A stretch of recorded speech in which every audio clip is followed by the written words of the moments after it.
Vi cómo os besaba. El cierre de este capítulo en Valle Salvaje marca un antes y un después en la intrincada red de lealtades y traiciones que define la vida en la hacienda. La partida de Leonardo hacia Burgos deja un vacío emocional innegable, especialmente en Bárbara, quien ahora debe aferrarse a las promesas de amor eterno depositadas en un recado apresurado. Sin embargo, el verdadero núcleo de la tensión reside en la dualidad entre la justicia legal y la moralidad personal de los protagonistas. Mientras la liberación de Luisa representa un triunfo aparente sobre la corrupción, el hecho de que esta libertad haya sido arrancada mediante el chantaje de Dámaso al duque subraya la fragilidad del honor en estas tierras. La figura de Victoria emerge como una villana acorralada, viendo cómo su pasado fraudulento y sus crímenes comienzan a filtrarse a través de las grietas de su fachada de nobleza. Mercedes, impulsada por la rabia de los anónimos, ha demostrado que el poder de la verdad es el arma más letal contra la soberbia.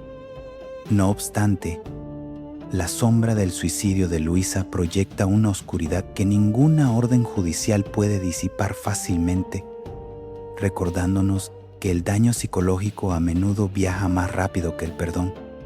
Los conflictos fraternales entre Francisco y Martín, junto con la frustración matrimonial de Matilde, añaden capas de complejidad a un entorno donde el egoísmo y la necesidad de control chocan constantemente con el deseo de paz. El valle se prepara ahora para las consecuencias de estas verdades reveladas, donde cada personaje deberá decidir si busca la redención o se hunde más profundamente en sus propias conspiraciones. Mientras el destino de una mujer inocente pende de un hilo temporal angustioso que mantiene a toda la audiencia atenta, el ambiente en la Casa Grande se ha vuelto irrespirable debido a la presencia constante de las cartas anónimas que amenazan con destruir la precaria estabilidad de Mercedes. En una conversación privada y cargada de tensión, Mercedes le ha confirmado a Dámaso su absoluta convicción de que la única persona con la malicia suficiente para orquestar este ataque es Victoria. Ante esta revelación, Dámaso ha intentado tomar las riendas de la situación, asegurando que él mismo se encargará de poner fin a este tormento.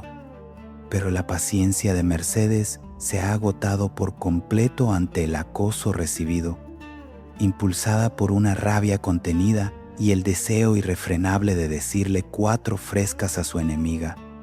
Mercedes ha decidido ignorar las advertencias de Dámaso para ir en busca de Victoria y enfrentarla cara a cara en un duelo de voluntades. Ni siquiera la presencia física de Dámaso, que intentó disuadirla en el último momento, ha sido capaz de frenar este impulso de justicia personal y defensa de su propio honor. Cuando finalmente se encuentran, Mercedes no escatima en amenazas, lanzando un ultimátum que podría sacudir los cimientos de Valle Salvaje de manera irreversible. Le ha advertido con frialdad que, si llega a recibir un solo mensaje anónimo más, se encargará personalmente de que el valle entero sepa la verdad oculta sobre el pasado de Victoria. La advertencia es clara y devastadora. Mercedes está dispuesta a revelar que Dámaso es, en realidad, el esposo legítimo de Victoria. Esta revelación haría que su matrimonio actual con el duque fuera considerado una farsa absoluta, lo que la despojaría de su título y privilegios de duquesa de forma inmediata, dejándola sin posición social alguna. Esta posibilidad de escándalo social y ruina legal pende ahora sobre la cabeza de Victoria como una amenaza constante que Mercedes no dudará en ejecutar si el hostigamiento continúa. En paralelo a este enfrentamiento, Matilde, actuando como confidente y consejera, le ha sugerido a la duquesa de Miramar que la solución más prudente para callar los rumores sería que Dámaso encontrara un nuevo lugar donde alojarse. Esta medida buscaría alejar el foco de atención y terminar de una vez con los malentendidos y las constantes habladurías que circulan por los pasillos de la hacienda y que tanto daño hacen a su reputación. Sin embargo, la paz es un lujo efímero en este entorno de traiciones. Justo cuando la conversación parecía buscar una salida estratégica, Francisco ha irrumpido en el despacho para entregar una nueva misiva a Mercedes. El contenido de este nuevo anónimo es particularmente obsceno y directo, afirmando haber visto un beso impropio. Vi cómo os besabais. ¿Obscena? Esta nueva provocación no solo profundiza la herida emocional de Mercedes, sino que aumenta su desesperación por encontrar una forma definitiva de neutralizar a Victoria de una vez por todas. La situación se complica aún más porque Mercedes posee información privilegiada que podría destruir a Victoria, pero carece de las pruebas materiales necesarias para que la justicia actúe. Ella sabe, por ejemplo, que Gaspar era hijo del duque y conoce perfectamente la naturaleza fraudulenta del enlace de Victoria con José Luis debido a su matrimonio previo con Dámaso. Lo más grave es que Mercedes tiene la certeza de que fue Victoria quien mató a Pilara, aunque este crimen permanece sin pruebas tangibles que lo sustenten ante un juez. Ante este callejón sin salida, Matilde y Mercedes han comenzado a conspirar para hallar algún elemento tangible que sirva como chantaje efectivo contra Victoria. El objetivo es obligarla a cesar sus instigaciones contra la duquesa, utilizando cualquier debilidad que puedan encontrar en el oscuro pasado de su rival. El aire de Valle Salvaje está ahora impregnado de conspiraciones cruzadas, donde cada secreto es un arma y cada carta anónima es un paso más hacia un abismo de verdades que nadie podrá ignorar. La atmósfera en la hacienda de Valle Salvaje se tornó densa y cargada de una melancolía inevitable durante las primeras horas del lunes 22 de diciembre. Leonardo, un hombre cuyas responsabilidades a menudo pesaban más que sus propios deseos, se vio enfrentado a una noticia devastadora que le obligaba a abandonar de inmediato todo lo que conocía en el valle. Su padre, un noble de alta alcurnia, se encontraba en sus últimos momentos de vida en la lejana ciudad de Burgos. La urgencia de la situación era tal que otros nobles locales ya se encontraban congregados en la ciudad castellana, aguardando con resignada tristeza un desenlace que todos preveían trágico, pues el anciano marqués estaba agonizando sin remedio alguno. En medio de este torbellino de preparativos apresurados y dolor contenido, la figura de Irene emergió con una oferta desesperada, impulsada por un afecto profundo que luchaba por no ser ignorado en tiempos de crisis. Se ofreció fervientemente a acompañar a Leonardo en su largo viaje hacia el norte, deseando brindarle el consuelo necesario en un momento de tanta vulnerabilidad personal. Sin embargo, Leonardo, manteniendo una firmeza que bordeaba la frialdad necesaria para sobrevivir al duelo inminente, rechazó de plano su compañía, prefiriendo enfrentar la sombra de la muerte de su progenitor en una soledad absoluta y sin distracciones sentimentales. Antes de que los caballos iniciaran su galope definitivo por los senderos polvorientos, Leonardo decidió que debía cumplir con ciertos ritos de cortesía y afecto sincero dentro de la casa grande. Descendió con paso solemne hasta la cocina, ese corazón latente y caluroso de la mansión donde los aromas de los guisos y el bullicio del servicio nunca cesaban, con el único fin de despedirse personalmente de los cocineros. Este gesto, cargado de una humanidad que no siempre se manifestaba en las altas esferas de la nobleza de la época, fue el preludio de su siguiente parada emocional, acompañado por Eva, quien parecía ser el último vínculo con la normalidad cotidiana de la hacienda. Leonardo se dirigió con paso raudo hacia la casa pequeña, con la esperanza firme de encontrar a Bárbara antes de que el camino y el deber le reclamaran definitivamente. Mientras estos movimientos ocurrían en las dependencias del servicio, en el despacho principal de la mansión se cerraban los últimos detalles logísticos de la partida. José Luis, el duque, plenamente consciente de la gravedad del estado de salud del marqués de Guzmán, ofreció generosamente a Leonardo su propia calesa para asegurar que el trayecto hacia Burgos fuera lo más expedito y digno posible para un noble de su posición. No obstante, la eficiencia silenciosa de Irene se había manifestado una vez más, adelantándose a las disposiciones oficiales del duque y de Rafael. Ella ya había dejado el vehículo perfectamente preparado y listo para el viaje. A pesar de este despliegue de atenciones y cuidados, cuando Irene volvió a insistir por última vez en su deseo de unirse a la travesía hacia Burgos, Leonardo mantuvo su postura inamovible, declinando nuevamente su oferta y dejando claro que su tránsito hacia el lecho de muerte de su padre sería un camino solitario. Al llegar finalmente a la casa pequeña, en busca de un último instante de paz junto a Bárbara, Leonardo se topó con la amarga noticia de su ausencia. Pepa fue quien le recibió en el umbral de la vivienda y quien tuvo que comunicarle que la joven no se encontraba allí en ese preciso instante. Ante la premura del tiempo y la necesidad de partir, Leonardo se vio obligado a depositar en Pepa un mensaje de una importancia vital para su futuro. Le encargó encarecidamente que le transmitiera a Bárbara los motivos de su súbita marcha hacia Burgos, asegurándole que su intención era regresar en cuanto las circunstancias familiares y el luto se lo permitieran. Pero lo más trascendental del recado fue la declaración que cerró su encargo. Quería que Bárbara supiera que seguía pensando exactamente lo mismo que el primer día y que su amor por ella era inquebrantable a pesar de la distancia.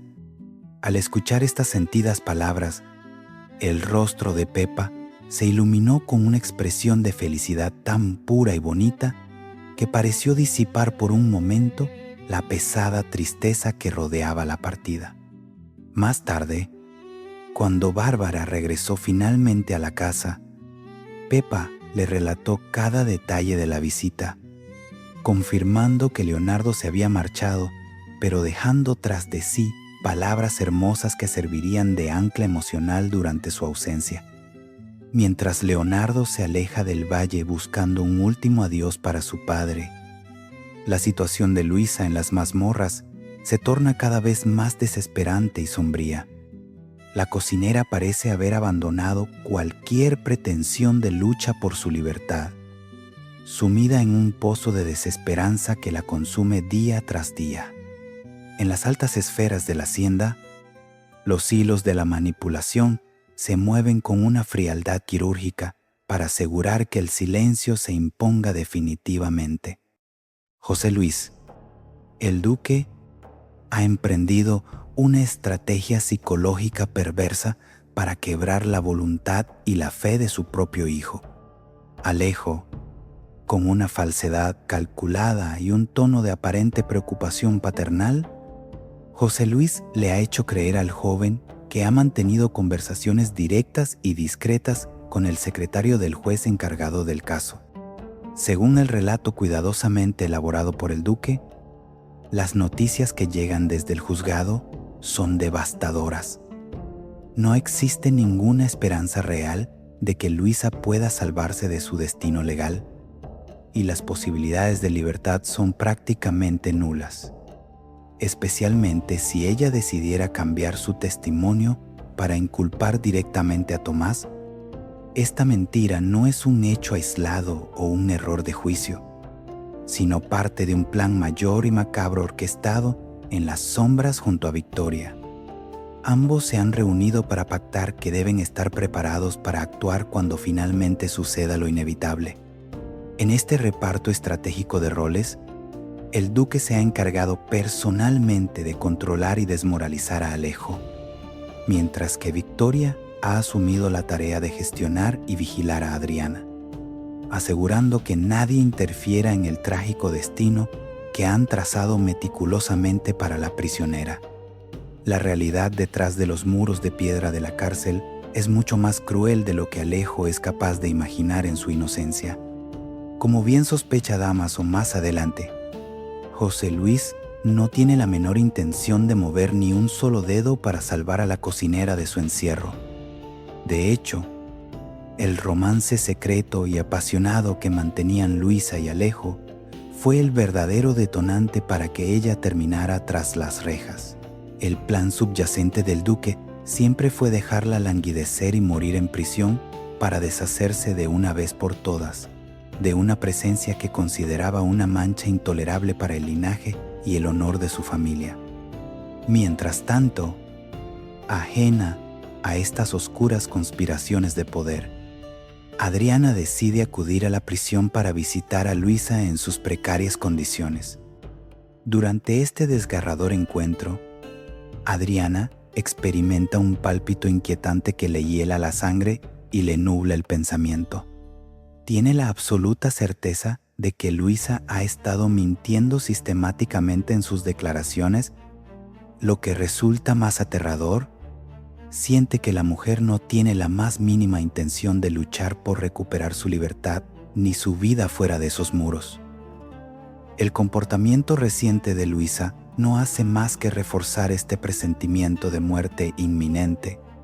Ha solicitado de manera formal que todos los miembros cercanos de la casa acudan a la cárcel para poder despedirse de ellos uno por uno, en una procesión de adioses que tiene todo el aire de un ritual funerario anticipado. Adriana, profundamente conmovida y asustada por la entrega de su amiga a la fatalidad, le ruega con desesperación que no cometa la barbaridad de quitarse la vida, detectando con claridad en sus ojos la sombra persistente del suicidio.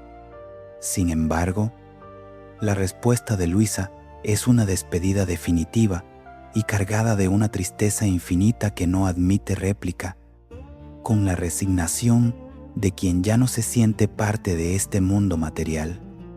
Le pide a Adriana un último y sagrado favor que marcará su legado, que cuando ella ya no esté, se encargue de hablarle bien a su pequeño hijo Evaristo sobre su madre.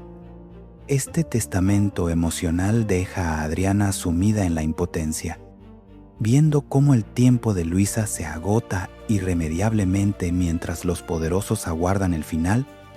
Dámaso ha llegado a un punto de no retorno en su relación con el duque José Luis. Tras descubrir la inacción deliberada de este último respecto al trágico destino de Luisa, con una determinación férrea, Dámaso ha confrontado al aristócrata en un duelo de voluntades, revelándole que es plenamente consciente de que el duque no está moviendo ni un solo dedo para salvar a la cocinera de su encierro. Según la visión de Dámaso, el encarcelamiento de Luisa no fue un error judicial fortuito, sino una maniobra calculada y cruel diseñada desde las sombras. Él sostiene con firmeza que la relación amorosa que mantenían Luisa y Alejo, el hijo del duque, fue el detonante real para que la mujer terminara tras las rejas. El objetivo último del duque siempre fue, supuestamente, dejarla languidecer y morir en prisión para deshacerse de una vez por todas de una presencia que consideraba una mancha intolerable para el estatus de la familia. Ante tales acusaciones que golpean directamente su honor, José Luis ha intentado desvincular a Dámaso de todo este asunto. Tratando de mantener su posición de autoridad, el duque ha llegado incluso a pedirle con altanería que se marche de su casa de inmediato para evitar que la situación escale. Sin embargo, Dámaso no se ha dejado intimidar por el rango social del noble y ha insistido con vehemencia en que debe hacerse justicia, exigiendo la liberación inmediata de Luisa. Viendo que la pasividad de José Luis persiste a pesar de sus reclamos morales, Dámaso se ha visto obligado a jugar su carta más peligrosa y efectiva, el chantaje directo al duque. Con una frialdad que ha dejado perplejo al noble, Dámaso le ha advertido que, de no actuar, saldrá directamente hacia el despacho del juez para revelarle la verdad oculta que podría destruir la vida de Victoria Salcedo de la Cruz. Dámaso está dispuesto a explicarle a la ley quién es realmente el legítimo y verdadero esposo de doña Victoria, un secreto que invalidaría por completo su matrimonio actual con el duque. La única condición impuesta para guardar este secreto es que el duque le acompañe personalmente ante el juez para exigir formalmente la liberación de Luisa San Juan. Esta situación coloca a José Luis ante un dilema de proporciones catastróficas para su linaje. Por un lado, puede dejar marchar a Dámaso y arriesgarse a que se conozca públicamente cuál es su fraudulenta realidad matrimonial, lo que provocaría un escándalo social sin precedentes en el valle. Por otro lado, se ve forzado a acompañar a Dámaso y exigir la liberación de la cocinera delante de las autoridades competentes. Para José Luis, las opciones son limitadas y ambas tienen un precio muy alto para su soberbia. Un escándalo de tal magnitud, donde se descubra que se ha casado con una mujer que ya tiene un esposo legítimo vivo, mermaría definitivamente su autoridad. Peor aún, una revelación así arruinaría cualquier posibilidad de que el duque pueda entrar en la corte, su máxima aspiración de poder y reconocimiento. La teoría más probable es que José Luis, acorralado por las circunstancias, termine aceptando su derrota frente a Dámaso para proteger su fachada social. La necesidad imperiosa de evitar que su realidad fraudulenta salga a la luz le obligará a ceder y acompañar al chantajista para exigir al juez que libere a Luisa de inmediato. No obstante, este delicado equilibrio de secretos se vuelve aún más inestable debido a la noticia de la posible muerte del Marqués de Guzmán, un evento externo que podría hacer que todos los planes y conspiraciones en Valle Salvaje saltaran por los aires de forma imprevista. La joven Matilde se encuentra sumida en un estado de profunda frustración y angustia emocional debido a los constantes impedimentos que surgen en su camino hacia el altar. Cada vez que ella y Atanasio intentan dar un paso firme hacia la consolidación de su matrimonio, aparece un nuevo contratiempo inesperado que desbarata sus planes. Esta cadena de infortunios parece no tener fin, y las previsiones para la semana sugieren que aún quedan más sucesos imprevistos que podrían poner en peligro el enlace. Para Matilde, esta situación es mucho más que una simple demora logística. Es una carrera contra el tiempo y contra las sombras que acechan en la hacienda. Ella es plenamente consciente de que cada jornada que transcurre sin que se celebre la boda es, en realidad, un día más que se le concede a Victoria para que pueda encontrar una manera de impedir el matrimonio definitivamente. En su mente, casarse lo antes posible se ha convertido en una necesidad imperiosa y vital para asegurar su futuro y estabilidad emocional. A pesar de la urgencia personal que siente, Matilde no ha permitido que su propio deseo eclipse su compasión por los demás. En medio de su lucha por el matrimonio, ella continúa pensando y rezando fervientemente para que Luisa pueda salir pronto de su encierro, sana y salva. Sin embargo, esta nobleza de espíritu no parece encontrar un eco similar en su propio círculo familiar. Matilde ha buscado el apoyo de su hermano, esperando encontrar un aliado en estos momentos de incertidumbre, pero se ha topado con una barrera de incomprensión y rechazo. Martín no parece estar de acuerdo en absoluto con que la boda se celebre en estos momentos tan convulsos para la familia y la hacienda. Esta negativa ha generado una brecha dolorosa entre los hermanos, dejando a Matilde en una posición de vulnerabilidad y soledad. La actitud de Martín ha sido descrita como profundamente egoísta por aquellos que observan la dinámica familiar desde fuera. Parece que el joven está tan absorto en su propia realidad y en el bienestar de Pepa que ha perdido la capacidad de considerar las necesidades y urgencias de su hermana. Para Martín, su propia felicidad y seguridad emocional parecen ser la única prioridad, ignorando que el tiempo corre en contra de los planes de Matilde. Esta falta de empatía fraternal resulta especialmente hiriente para Matilde, quien ve cómo sus esperanzas de una vida nueva junto a Atanasio se ven obstaculizadas no solo por enemigos externos como Victoria, sino también por la desidia de su propia sangre. Mientras ella lucha por formalizar su compromiso, se siente atrapada en un torbellino de intereses cruzados, donde su felicidad parece ser siempre el último de los factores a considerar por los hombres que la rodean. La tensión entre los hermanos refleja un conflicto más amplio de prioridades dentro de Valle Salvaje. Mientras unos buscan la salvación a través del amor y el compromiso formal, otros están demasiado ocupados protegiendo sus propios afectos o sus posiciones de poder. Matilde, atrapada entre su devoción por Luisa y su necesidad de escapar de la influencia de Victoria, se ve obligada a navegar sola por estas aguas turbulentas.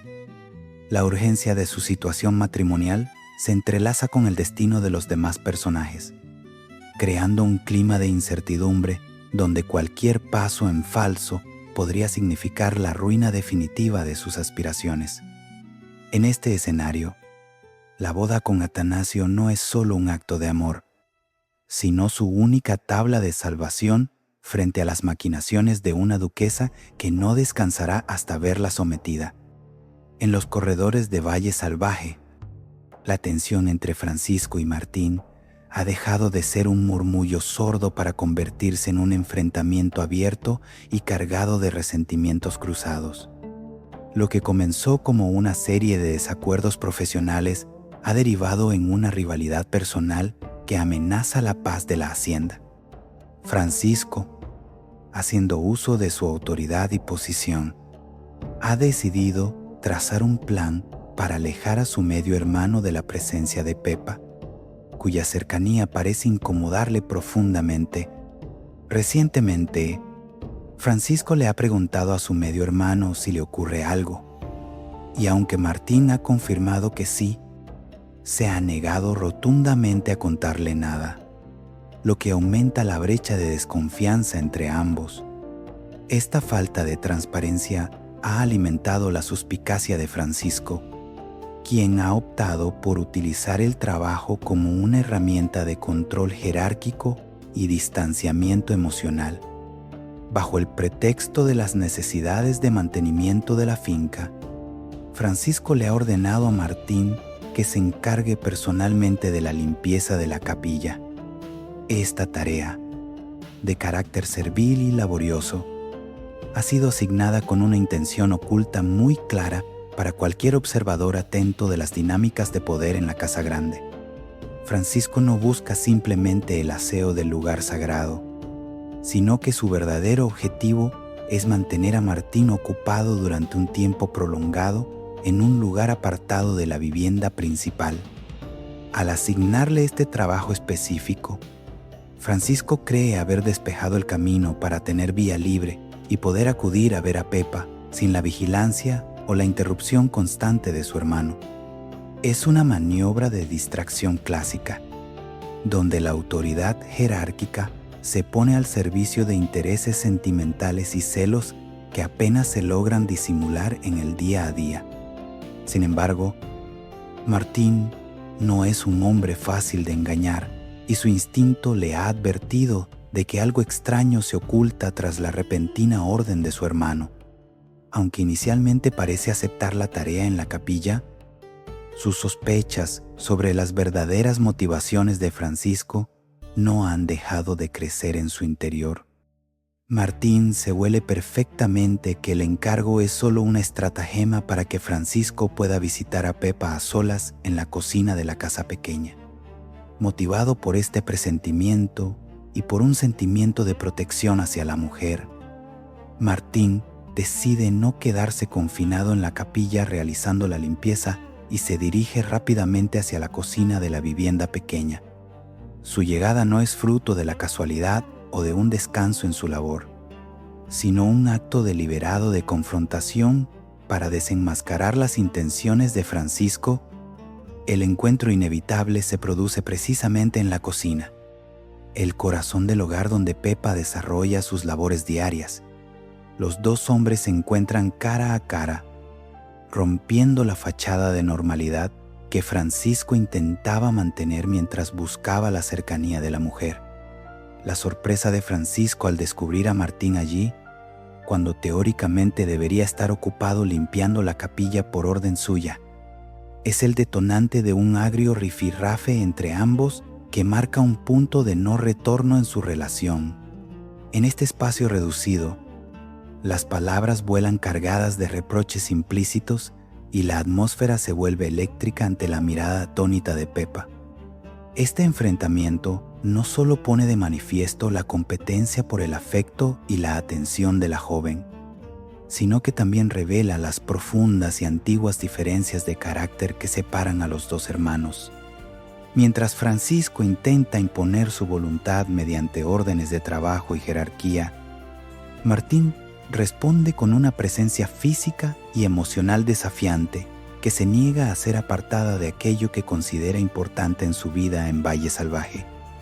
La paciencia de Mercedes ha llegado a su límite absoluto tras el incesante acoso de los mensajes anónimos que han puesto en jaque su tranquilidad y su posición en Valle Salvaje. En un giro estratégico, ha decidido dejar de ser la víctima de las circunstancias para convertirse en la arquitecta de una venganza necesaria contra Victoria.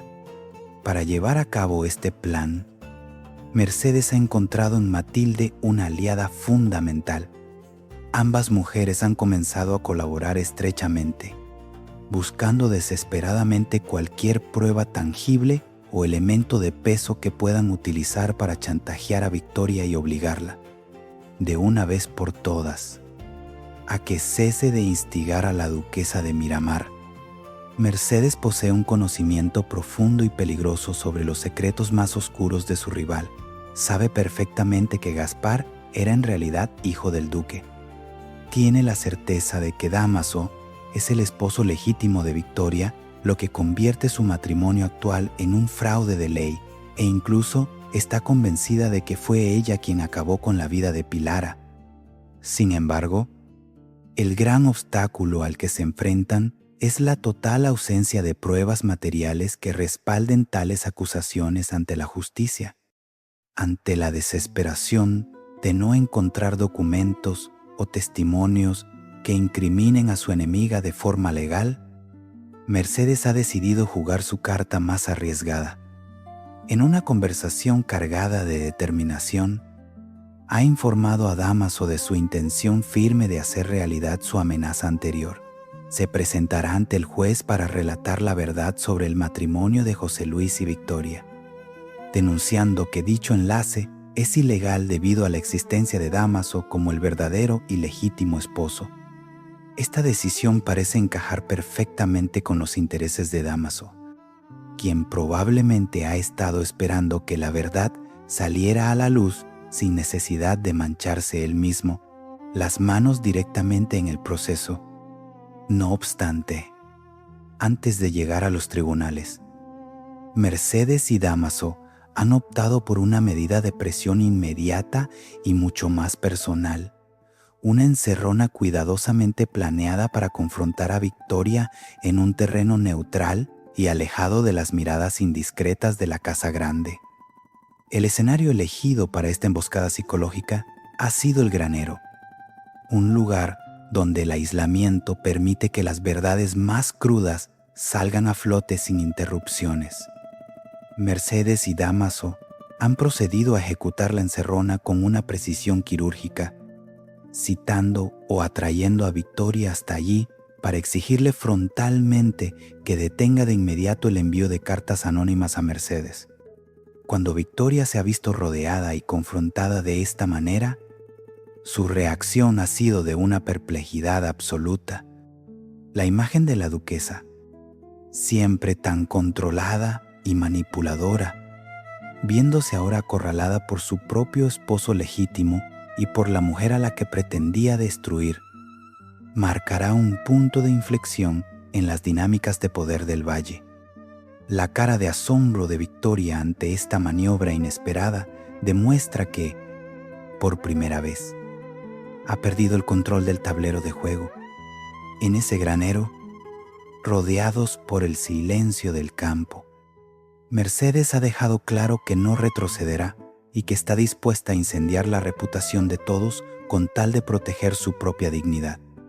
El enfrentamiento en el granero no es solo una demanda de cese de hostilidades, sino una demostración de fuerza que obliga a Victoria a replantearse hasta dónde puede llegar antes de que sus propios crímenes y mentiras la sepulten definitivamente. El aire en la cocina de la casa pequeña se ha cargado de una electricidad inusual, oscilando entre el alivio más puro y una incertidumbre que hiela la sangre. Eva y Amadeo se encuentran radiantes, casi fuera de sí por la alegría, al confirmar los rumores de que José Luis ha decidido interceder formalmente ante el juez para lograr que saquen a Luisa de su injusto cautiverio. Esta noticia, que parece ser el primer rayo de luz en semanas de oscuridad para el personal de servicio, es transmitida de inmediato a Martín, quien durante todo el proceso ha sido uno de los pilares de la defensa moral de la cocinera. Sin embargo, la respuesta del joven ha dejado a sus compañeros sumidos en el desconcierto más absoluto. Martín no parece estar contento ni aliviado, al contrario, se le observa absorto en sus pensamientos, con una expresión sombría que no encaja con la buena nueva que acaba de recibir. Sus silencios son ahora más pesados que nunca, y su negativa a compartir lo que le atormenta genera un clima de extrañeza, en un momento que debería ser de celebración unánime por el inminente regreso de Luisa al hogar. Mientras el personal intenta descifrar el comportamiento de Martín, en los despachos oficiales, la maquinaria de la justicia ha dado un giro radical por orden directa del duque. Se sabe que José Luis, acorralado por el chantaje de Dámaso sobre su matrimonio ilegal, ha tenido que doblegar su orgullo y hablar con el juez para exigir la libertad de Luisa.